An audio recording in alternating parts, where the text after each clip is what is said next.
اسی کی تھی، حق تو یہ ہے کہ حق ادا نہ۔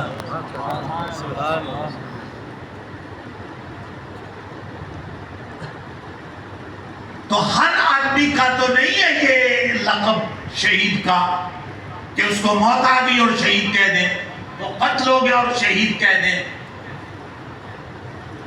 پہلے ایمان شرط ہے، پھر اس کا فی سبیل اللہ جان دینا شرط ہے، پھر شہید کہیں گے نا۔ اب اللہ کے نبی صلی اللہ علیہ وسلم ایک دن کا بچہ آذان دے رہے ہیں تو آذان کے وقت اس کے انجام کی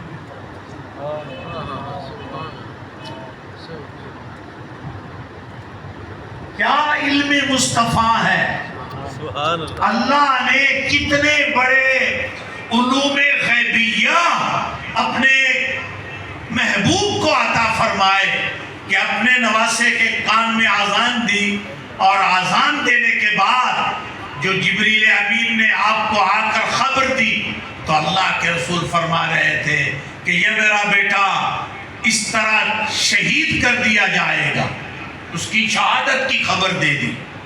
پھر آپ نے مسجد نبوی میں جمعہ کے دن خطبہ دیتے ہوئے بھی آپ کی شہادت کی خبر عطا فرمائی، اور وہ جس وقت عطا کی اس کی کیفیت کو بھی مختصر کرتا ہوں۔ حسنین کریمین بچپنے میں نبی محترم صلی اللہ علیہ وسلم کے وصال کے وقت حضرت حسین کی عمر ہے 6 سال اور حضرت حسن کی عمر ہے 7 سال۔ یہ مدینہ طیبہ کا واقعہ ہے اور آپ کے وصال سے کچھ یعنی قبل واقعہ ہے۔ تو آپ تیار ہو کر یعنی والدہ کے حکم پر تیار ہو کر لباس پہن کر جمعہ کی تیاری کر کے مسجد میں آئے۔ مسجد بھر چکی تھی۔ دروازے پر پہنچے، اللہ کے رسول صلی اللہ علیہ وسلم نے دیکھا کہ دونوں میرے شہزادے آ گئے ہیں جن کو میں اپنا بیٹا کہتا ہوں، اور رش زیادہ تھا تو ان کا گردنیں پھلانگنا یا ان کا کسی جگہ پر اٹک کر گرنا اللہ کے رسول صلی اللہ علیہ وسلم کو پسند نہ آیا۔ آپ اپنے منبر سے اتر گئے۔ اب پوری حضور کی صحابہ کی جماعت حیران ہے، جنہوں نے یہ منظر اپنی آنکھوں سے دیکھے، بھلا وہ کیوں امام حسین کی قدر نہ کرے۔ انہوں نے یہ منظر دیکھا، مسجد رش ہے، فل ہے، اور آپ نیچے اترے، جماعت کو چیر کر روک۔ حضور کی ذات کے لیے تو ایسا ہوا نا، جو ہی آپ اس طرف رک کیا سب لوگ سمٹتے چلے گئے، حضور کے لیے راستہ بنا۔ آپ دروازے پر پہنچ گئے، دروازے پر پہنچے تو دونوں شہزادوں کو، ایک کو دائیں طرف اور ایک کو بائیں طرف، اپنے کلاوے میں اٹھایا۔ انگلی پکڑ کر نہیں لے آئے بلکہ کلاوے میں لیا، دونوں کو اپنے قدموں پر لے لیا، اور پھر رسول اللہ جو راستہ بنا تھا اسی راستے سے پلٹ کر آ کر اپنے منبر پر جلوہ گر ہوئے اور دونوں شہزادوں کو اپنے گود میں بٹھایا۔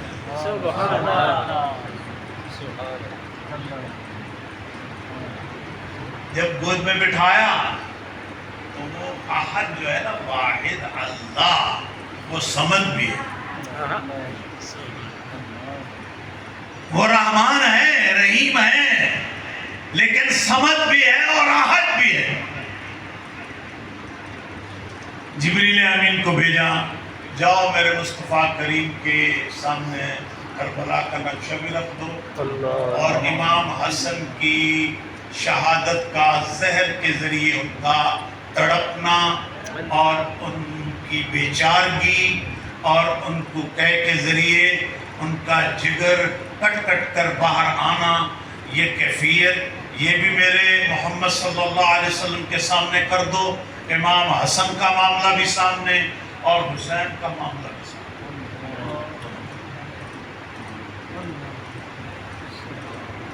اللہ کیا بے نیاز ہے، تیرے کیا امتحان ہے۔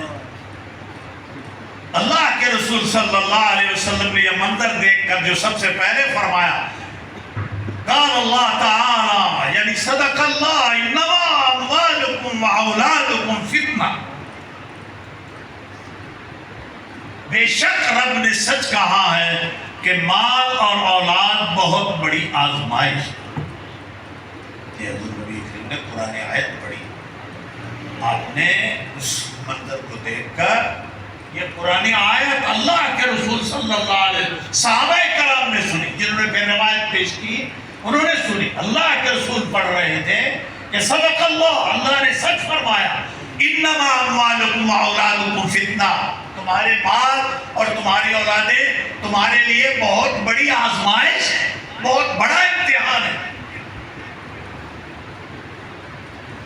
اب چونکہ دونوں کا منظر تو آپ لوگ جانتے ہیں، اب حضور صلی اللہ علیہ وسلم یہ قرآنی جملہ پڑھ کر اب آپ نے کیا کیا؟ ہمارے پیر بھائیوں، آپ نے امام حسن کا چہرہ مبارک دونوں ہاتھوں میں لیا اپنی شان کے مطابق، اور ان کا چہرہ اپنی طرف کر کے اس کے لبوں کو چھونے لگا۔ اللہ کے رسول قربان ہو گئے کہ حسن، وہ تیری تکلیف، وہ تیری بے قراری، وہ تیری کیفیت جو مجھے دکھائی گئی ہے تو مجھے بے حد عزیز ہے، لیکن مجھے اللہ کا فیصلہ قبول ہے۔ اپنی محبت پیار کا اظہار کیا، چوما، لیکن ایسا نہیں ہے کہ دعا کر دی ہو کہ اللہ تعالیٰ یہ تکلیف ان سے دور کر دے، ایسا نہیں، چونکہ اس کے انجام میں شہادت مل رہی تھی۔ شہادت، جیسا آپ کو کوئی کہے کہ آپ کا بچہ جو ہے اس نے تو فرسٹ ڈویژن لی، تو آپ کی آنکھوں میں آنسو آ سکتے ہیں، کس کے آئیں گے؟ آنسو آئیں گے۔ واہ، اتنا بڑا کرم ہو گیا، اتنا بڑا رحم ہو گیا، اتنی بڑی مہربانی ہو گئی، میرے بچے کو فرسٹ ڈویژن مل گئی۔ آپ کے بیٹے نے پوری یونیورسٹی کو کراس کیا، کیا ہو؟ یہ تو خوشی کی خبر ہے، لیکن آپ کے آنکھوں میں آنسو آ جائیں، اپنی عاجزی یاد آئے، اس کا احسان دیکھ کر یہ کیفیت ہوگی۔ اللہ کے رسول صلی اللہ علیہ وسلم کی آنکھوں میں بھی آنسو آ جائے، اتنا بڑا انعام مل رہا ہے۔ ان کا انجام دیکھا کہ حسن بھی شہید اور حسین بھی شہید، ان کے انجام کار پر نظر رکھتے ہوئے اللہ کے رسول صلی اللہ علیہ وسلم کے آنکھوں میں آنسو آئے، لیکن ایسا نہیں کہا کہ یہ شہادت ٹل جائے۔ ایک روایت نہیں ملتی، ہم لوگ شہید ہونے پر سارے لوگ گھبرائے ہوئے، پوری دنیا پھر رہی ہے عجیب ماحول میں، احتجاج کر رہے ہیں، آج تک احتجاج ہو رہا ہے۔ یہ کیا ہو گیا؟ یہ کیا ہو گیا؟ اللہ کا فیصلہ ہے، رسول اللہ پسند کر رہا ہے، یہ تو اگلا معاملہ ہے۔ ادھر تو شہید ہو گئے، یہ تو شہید بن گئے، یہ تو سعادت مند ہو گئے، اب تو اس کو فکر کرنی چاہیے، وہ روئے جس نے بدبخت شقی بننا ہے جو انہیں شہید کرے گا۔ ساری عمر روئے، یزیدیت روئے، ساری عمر روئے، اللہ اکبر، ماشاءاللہ قاری صاحب تشریف لے، اللہ آپ کو سلام۔ رونا ہے تو یزیدیت ساری عمر روئے، اور سب سے پہلے یہ بھی اتفاق ہے کہ سب سے پہلے جس گھر میں یہ سینہ کوبی کا اہتمام ہوا وہ یزید کا گھر ہے۔ اس گھر میں اہتمام کہ پیٹو اپنے سینے، اپنے منہ پر مارو تماچے کہ ہم کیا کر بیٹھے۔ ہم سمجھتے تھے کہ ہمیں چین مل جائے گا حسین کے قتل کرنے سے، مگر یہاں تو چین نہ ملا، یہاں تو شرمندگی اور ہر طرف سے لعنت کے طوق ہمارے گلے میں ڈالے جا رہے ہیں. مدینے والے بیزار، مکے والے بیزار، عرب والے بیزار، عجم والے جہاں تک سلطنت پہنچ چکی تھی حضرت عمر کے زمانے میں یا حضرت مولا علی شیر خدا کے زمانے میں، سب کے سب بیزار.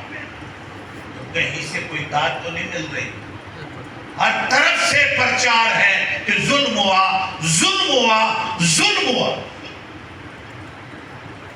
بعض روایت میں آتا ہے حضور کہ یزید کے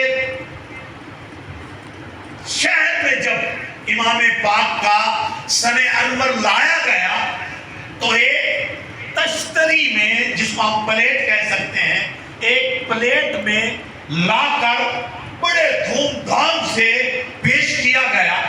اس کے ہاتھ میں چھڑی تھی.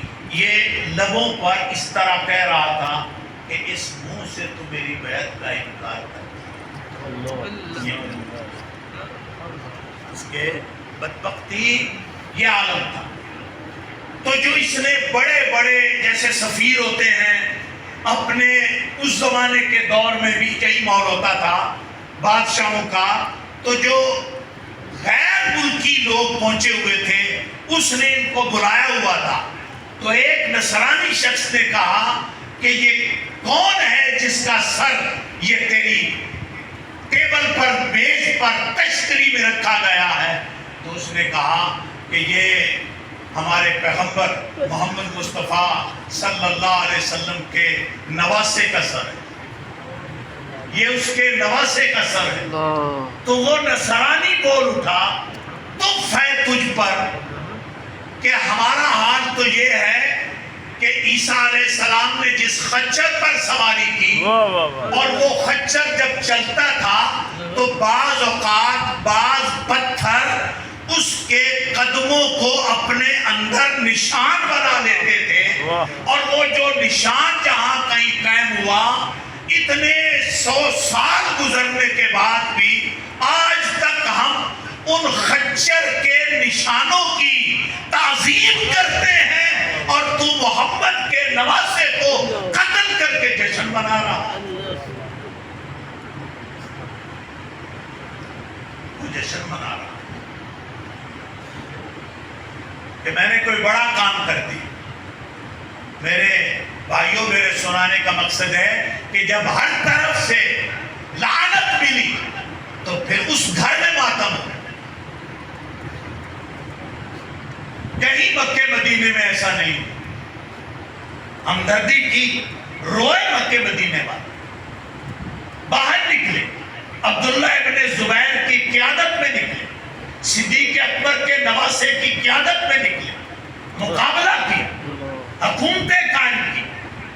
لیکن ایسا نہیں ہوا، ایسا نہیں ہوا.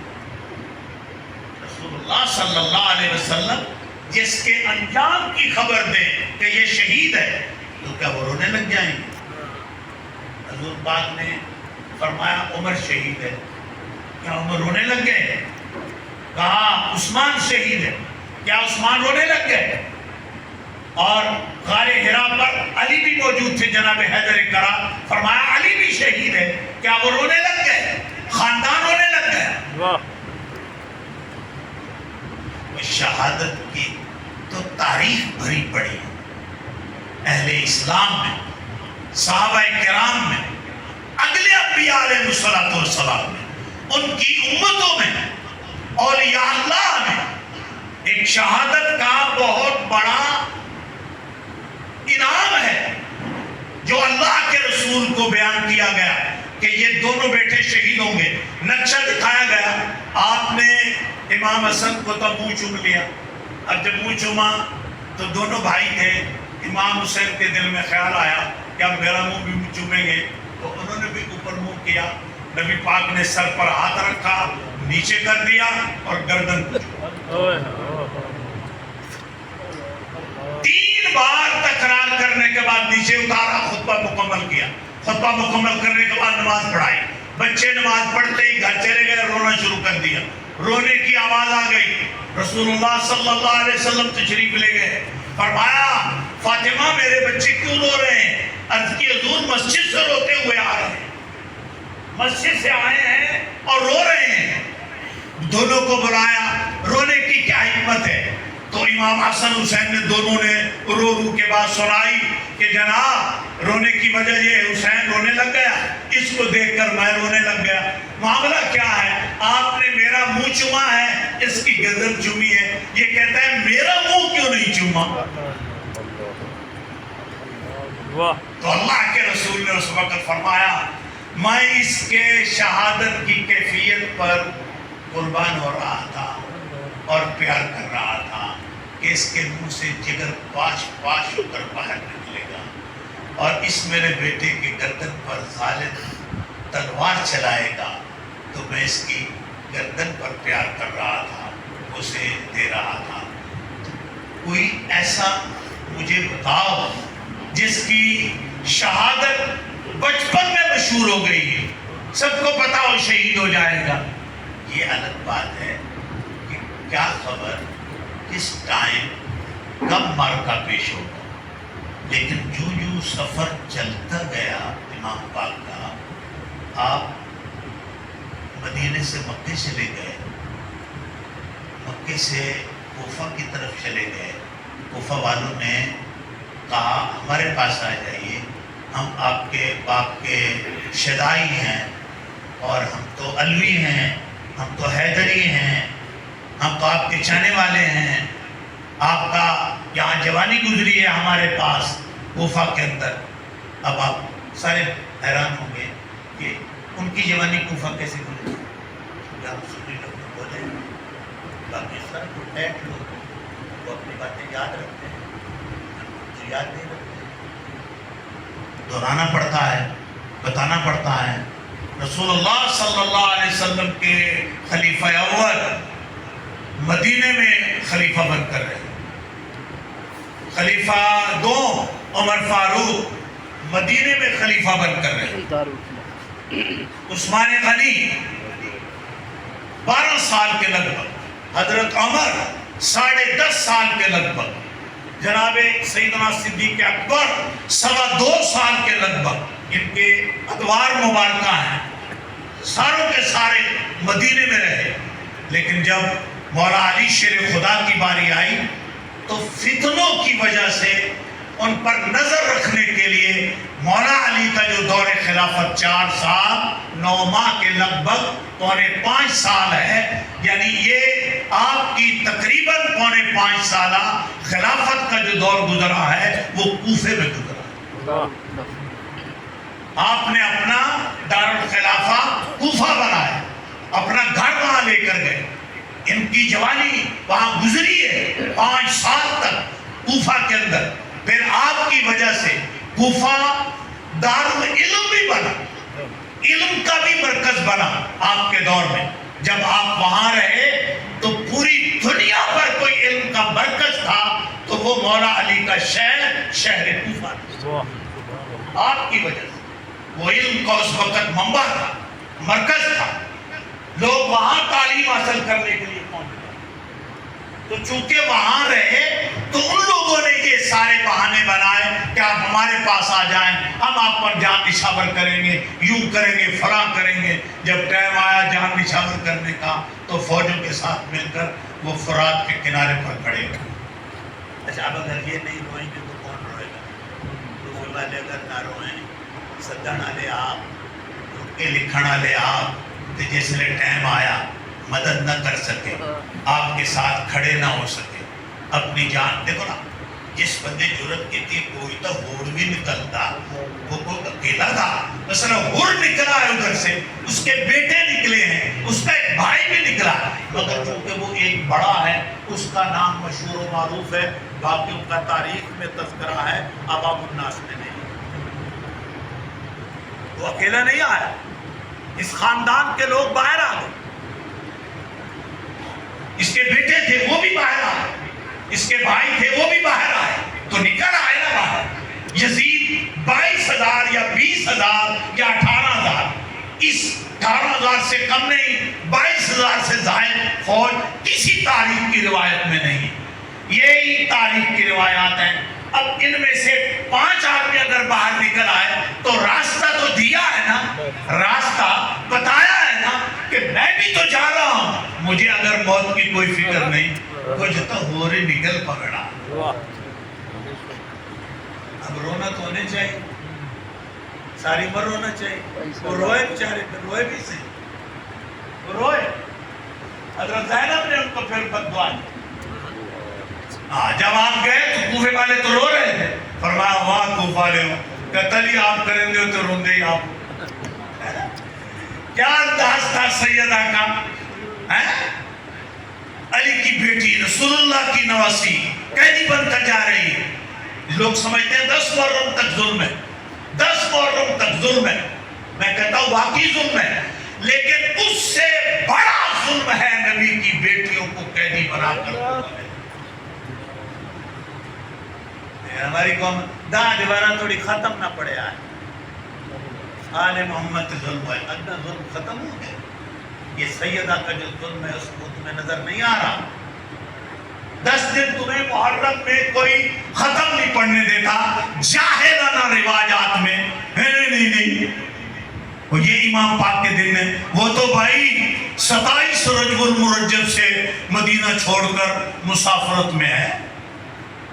رجب، شعبان، رمضان، شوال، ذوالقعدہ، ذوالحج، محرم میں 2 تاریخ کو کربلا پہنچے، 10 کو شہید ہو گئے، اب بیویاں قیدی ہو گئی، پھر یہ سفر میں پہنچی، پھر سفر گزرا، پھر ربیع الاول شریف، پھر جا کر انہیں کوئی آزادی ملی، پھر جب ان کو پہنچایا گیا، پھر سفر کرتے کرتے ربیع الثانی میں یا اس اگلے مہینے میں آ کر پہنچی، تو جمادی الثانی کے بعد تو رجب ہے۔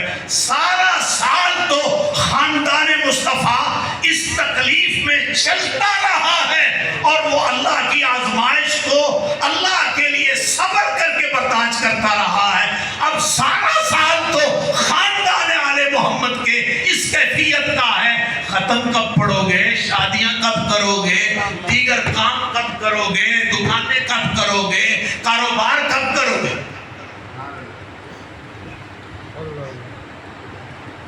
ایسی بناوٹیں بنا دی ہیں۔ 10 محرم میں کوئی فوت ہو جائے ختم نہیں پڑھنے، یہ دن امام پاک کے، باقی دن ان کے نہیں۔ بھائی ہم سے پوچھو، یہ سارے دن محمد و آل محمد کے، اب پتہ چلے گا کہ اہل سنت کا ہے بیڑا پار، اصحاب حضور نجم ہے اور ناؤ ہے عطرت رسول اللہ۔ اصحاب حضور نجم ہے اور ناؤ ہے عطرت رسول اللہ کی۔ یہ بھی علامہ شاہ